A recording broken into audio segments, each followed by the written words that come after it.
Hello, curious minds. Welcome to Brain Capsule.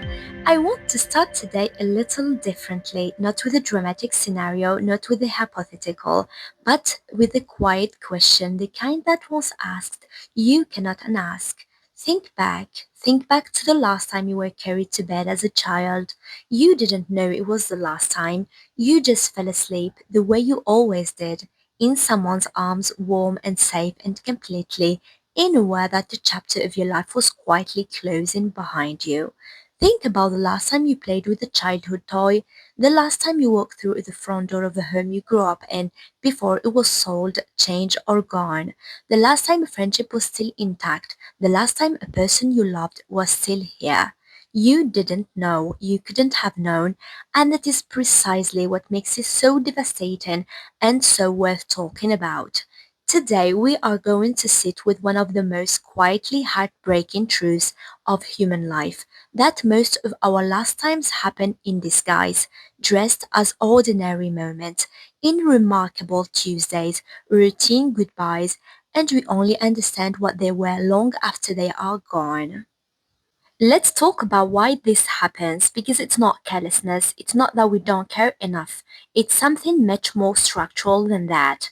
Human beings are not built to live in endings. We are built for continuity. Our brains are prediction machines. They take what happened yesterday and use it to build a model of tomorrow. And that model almost always assumes that what exists today will exist again, that the people we love will still be there, that the places we return to will still be standing, that the version of ourselves we are today will be recognizable to the person we become. This is not naivety, it's biology. Constant awareness of every possible ending would be psychologically unbearable. The mind protects us from it. And so we move through our days with a kind of comfortable assumption of continuity, the belief rarely examined that there will be a next time, a next visit, a next conversation, a next hug, and because we believe in next time, we don't fully inhabit this time.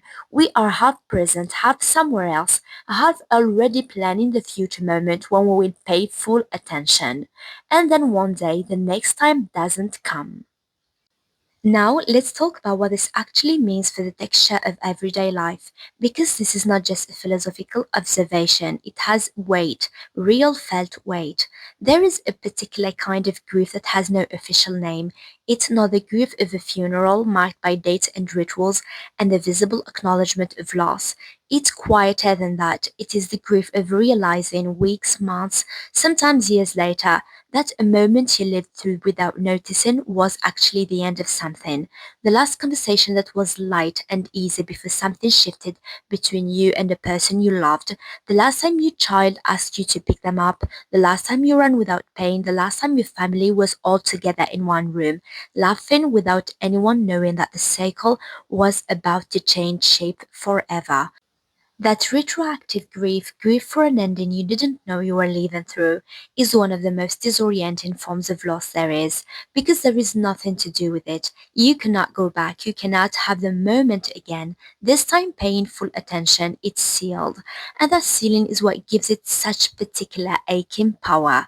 This is not a new realization. Artists, writers, and philosophers have circled this truth for centuries because it's one of the most persistently human experiences there is.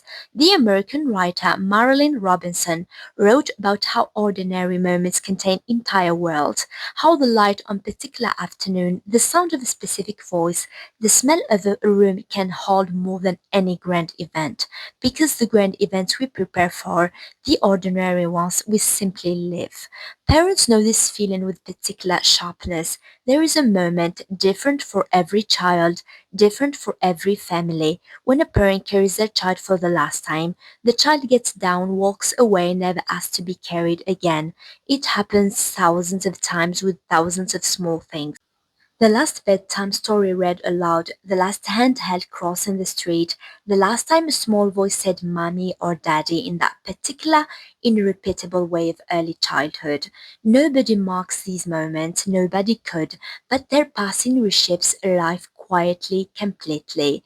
And it's not only in family. Think about friendships, how many friendships ended not with a fight, not with a decision, but simply with a slow and announced fade.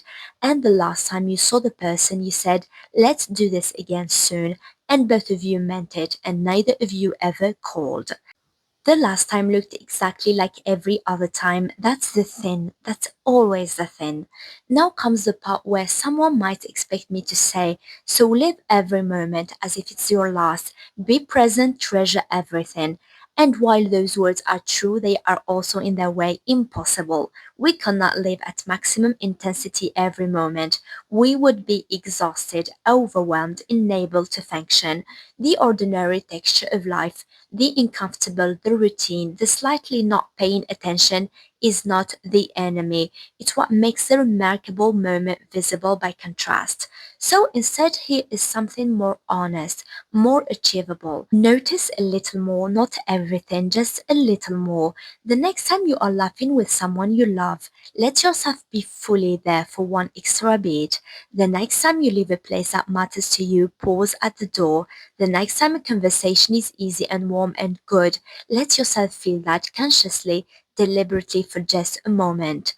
Not because it would be the last time, you don't know that, but because it might be. And because moments that are witnessed even briefly, even imperfectly, leave a different kind of mark than moments that simply pass through us unacknowledged. There is also something to be said for making peace with the moments you missed. The last time you didn't know were last times, they are gone. You cannot retrieve them, but you can choose to carry them differently, not as failures of attention, but as proof that you were living fully, forwardly, trustingly, in a life you believed would continue. That trust was not foolish, it was human. Here is the strange thing about this particular truth. It is painful and it's also in an unexpected way a gift. Because when we understand that the last times are hidden inside ordinary ones, it changes the way ordinary feels, not into something heavy or mournful, but into something more textured, more alive. The everyday conversation with a parent becomes something you choose to be in a little more fully. The familiar walk, the familiar meal, the familiar voice on the phone, they carry a new kind of weight, not the weight of dread, but the weight of value.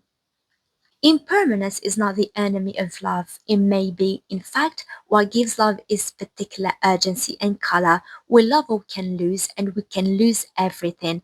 That is not a tragedy, it's the condition that makes love possible at all. The philosopher in us wants to solve this, to find a way to catch the last times before they happen, to hold them tightly, to mark them properly. But perhaps the more honest response is simply to be grateful, to understand that ordinary moments are where life actually lives, not in the great occasions, not in the carefully photographed milestones, but in the Tuesday evenings, the remarkable afternoons, the small goodbyes we gave without knowing they were anything more than small.